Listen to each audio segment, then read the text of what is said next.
এই রাজ্যের সর্বশিক্ষা অভিযানের শিক্ষক শিক্ষিকা, টিএসআর এর ব্যাটালিয়ন যাদেরকে রাজ্যের বাইরে পাঠানো হয়েছে, এদেরকে অতিরিক্ত বেতন দেবে বলে ঠকিয়ে সেখানে প্রায় বেগার খাটানোর মতো খাটাচ্ছে, কর্মচারীদের দিয়ে দেওয়া হচ্ছে না। কে ঠকেনি? এই 4.5 বছরে কেউ বাদ নেই, কোন অংশের মানুষ বাদ নেই। সেই জায়গায় গত 17 তারিখ থেকে তাদের নেতা নরেন্দ্র মোদীর জন্মদিনে নাকি ত্রিপুরা যে নতুন প্রতারণার একটা রেল শুরু করেছে। সেই প্রতারণার নাম হলো ঘরে ঘরে সুশাসন। আর জনগণের টেকের টাকা খরচ করে এই প্রতি ঘরে সুশাসনের নামে সারা ত্রিপুরাজ্য ফ্ল্যাক্স, পত্রিকাগুলোতে বিজ্ঞাপন, চ্যানেলগুলোতে বিজ্ঞাপন, কোটি কোটি টাকা খরচ করা হচ্ছে। বেকার যুবকদের ছবি দেখে তার পেট ভরবে? গ্রামীণ বা শহরের শ্রমিকরা মন্ত্রীদের সে ছবি দেখে এদের পেট ভরবে? এই রাজ্যের কৃষকরা, ক্ষেত মজুররা, জুমিয়ারা গত 4.5 বছর ধরে যারা প্রায় অভুক্ত, এই ছবিগুলো দেখে তাদের কাজ হবে? এই সুশাসন আজকে কিভাবে ঘরে ঘরে পৌঁছচ্ছে? শহরতলির মধ্যেও ডাকাতি, লুট, ব্লকগুলো, অফিসগুলো তো লুট হচ্ছেই। প্রতিদিন পালা করে নারী নির্যাতন।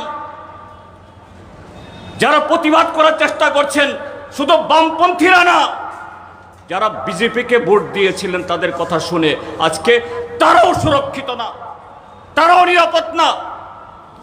এদের বাড়ি ভাঙা হচ্ছে, গাড়ি ভাঙা হচ্ছে, দোকান লুট করা হচ্ছে, এদের উপর আঘাত করা হচ্ছে। একজন দুষ্কৃতী, একজন সমাজ বিরোধী সেখানে গ্রেপ্তার হয় না, বিচার হয় না। গত 4.5 বছর ধরে চলছে। কাজেই আজকে আমরা এই কর্মসূচি নিতে বাধ্য হয়েছি। এদের প্রতারণার দলিল এখানে শেষ না। গত 12 এবং 13 এই অক্টোবর তারিখে ভারতবর্ষের সর্বোচ্চ সাংবিধানিক পদাধিকারী মাননীয় রাষ্ট্রপতি দ্রৌপদী মুর্মুকে তারা ত্রিপুরাজ্যে ডেকে এনেছেন এবং এই জোট সরকারের যে অপদার্থতা, তাদের কলঙ্কিত চেহারাকে ঢাকার জন্য মাননীয় রাষ্ট্রপতির আসন, তার পদকেও তারা অপমানিত করেছেন। তাকে দিয়ে অসমাপ্ত, অর্ধ সমাপ্ত প্রকল্প উদ্বোধন করিয়েছেন, এই রিমোট ইয়েতে উদ্বোধনের নামে শিলান্যাস করিয়েছেন এমন কতগুলো প্রকল্পের, যে প্রকল্পগুলো বামফ্রন্ট সরকার আগে থেকে শুরু করেছে বা শেষ করেছে, তার জন্য একটা নয়া পয়সা খরচ না করে। এবং আমরা শুনছিলাম এরপরে আগামী 27 তারিখে এই আস্তাবল মাঠকেও এরকমভাবে আরেকটা নাটক মঞ্চস্থ করার জন্য চেষ্টা করা হয়েছিল।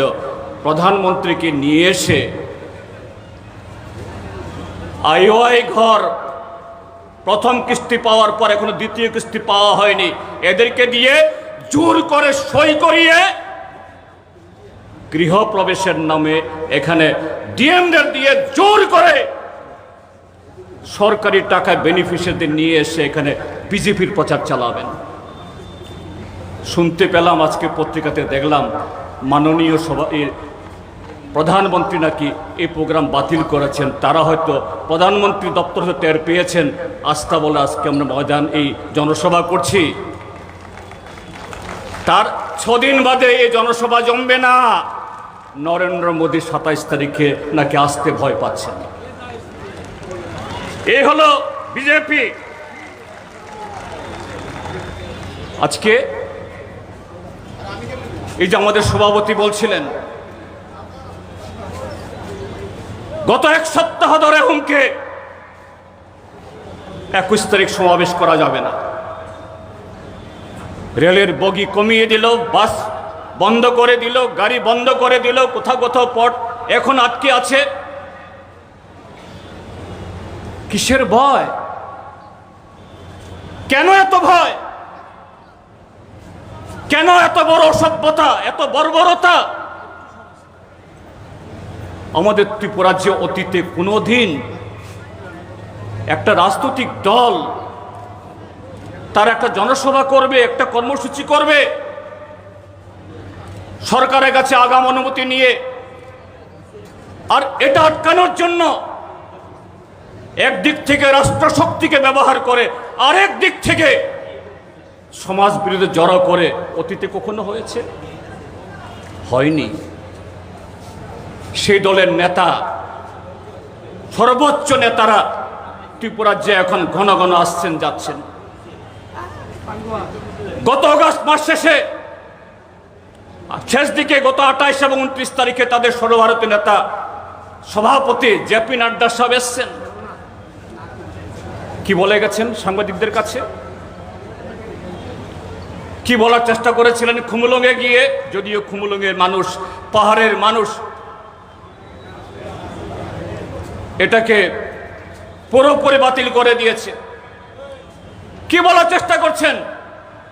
যে এই সরকার নাকি তাদের ভীষণ ডকুমেন্ট শুধু পুরো করেনি, সম্পূর্ণ করেনি, তার অতিরিক্ত কাজ করেছে। ওই যে প্রধানমন্ত্রী বলছিলেন ত্রিপুরা যে হীরাই মরিয়ে দেওয়া হবে, এই হীরা প্লাস, হীরার চাইতে আরো দামি ধাতু আমি কি আছে আমি জানি না, আমার জানা নেই, তার চাইতেও বেশি করে ফেলেছেন। যদি এতই করে থাকেন, ত্রিপুরাজ্যকে যদি সেরকম মডেল রাজ্যে, সেরকম শ্রেষ্ঠ রাজ্য যদি করে ফেলে থাকেন, কেন ভয়? কেন সিপিএমকে এই জনসভা করতে গিয়ে এত বাধা তৈরি করতে হচ্ছে? আমরা চ্যালেঞ্জ জানাচ্ছি এই সরকারের মুখ্যমন্ত্রী ডাক্তার মানিক সাহাকে। বাইরে চেহারা তার খুব ভালো মানুষ, ঠান্ডা মানুষ, ভেতরটা কি আজকে দেখলেন তো? একটা কথা আছে না বাংলায়, যে কুল ব্লাডেড, অর্থাৎ ঠান্ডা মস্তিষ্কের সেরকম মানুষ। ভালো কাজ যদি করতেন নিশ্চয়ই ভালো কথা বলতাম। এই অল্প কদিনে তিনি যে রেকর্ড করলেন, আমার মনে হয় বিপ্লব দেব যত অপরাধ করে গেছেন তার চেয়েও বেশি এই কদিনে তিনি অপরাধ করেছেন। এই মানিক বাবুকে আমি এই খোলা ময়দান থেকে চ্যালেঞ্জ জানাচ্ছি, যদি রাজনৈতিক নৈতিকতা হিম্মত থাকে, এক সপ্তাহের মধ্যে তোমাদের সেই ভীষণ ডকুমেন্ট তোমরা কি রূপায়িত করেছ, একটা শ্বেতপত্র প্রকাশ করো, একটা হোয়াইট পেপার প্রকাশ করো, পত্রিকাতে বিজ্ঞাপন দাও। এমনিতে তো তোমরা হাজার হাজার তোমাদের ছবি ছাপে একটা দৃশ্য দূষণ করছো, এগুলো দেখে মানুষের চোখ খারাপ হয়ে যাওয়ার মতো অবস্থা। না হয় জনগণের আরো কিছু টাকা খরচ হবে। একটা হোয়াইট পেপার প্রকাশ করে এ রাজ্যের মানুষকে জানান দাও, তোমার 50,000 চাকরি প্রথম বছরে, তার পরবর্তী সময়তে আরো 6.5 লাখ মিস কলের মধ্য দিয়ে এই চাকরি কোথায় গেছে? ত্রিপুরাতে না বাংলাদেশে? আমরা জিজ্ঞেস করতে চাই, তোমাদের সেই সেন্ট্রাল গভর্নমেন্টের মতো আমাদের শিক্ষক, কর্মচারী, পুলিশ, টিএসআরদের জন্য বেতন ভাতা তোমরা কাকে দিয়েছ? ত্রিপুরার যে শিক্ষক কর্মচারীদের, না অন্য কোন রাজ্যের শিক্ষক কর্মচারীদের?